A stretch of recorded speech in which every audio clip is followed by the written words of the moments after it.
Gross profit क्या होता है, इसको थोड़ा सा समझ लेते हैं। इसको हिंदी में सकल लाभ कहते हैं, लेकिन इससे भी हमें कुछ समझ नहीं आता कि सकल लाभ होता क्या है। तो मैं आपको समझा देता हूँ। ग्रोस प्रॉफिट का मतलब होता है, सबसे पहले इसका जो फॉर्मूला होता है वो होता है gross profit is equal to revenue minus cost of goods sold. यानी कि मान लीजिए आपने कोई मशीन बनाई और उस मशीन को सिर्फ बनाने बनाने में आपके 500 रुपये लगे और आपने उसे 700 रुपये में बेचा। तो इस तरीके से जो आपको प्रॉफिट हुआ वो 200 रुपये का हुआ। लेकिन ये प्रॉफिट आपका नेट प्रॉफिट नहीं है, ये आपका ग्रोस प्रॉफिट है। क्योंकि नेट प्रॉफिट इससे भी आगे ये चीज़ होती है कि उसको बनाने में जो कीमत लगी उसके अलावा भी तो आपके बहुत सारे पैसे अलग अलग बिजनेस को चलाने में, रेंट में या एम्प्लॉयज़ की सैलरी में, वो सब चीज़ें लगी। तो वो अलग है, तो वो वाला भी कॉस्ट जब निकाल देंगे तो वो नेट प्रॉफिट होता है।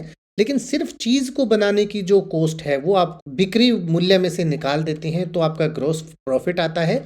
और अपने बिजनेस के सारे खर्चे निकालने के बाद आपको जो प्रॉफिट बचता है उसको नेट प्रॉफिट कहते हैं। तो नेट प्रॉफिट और ग्रोस प्रॉफिट में यही फर्क होता है।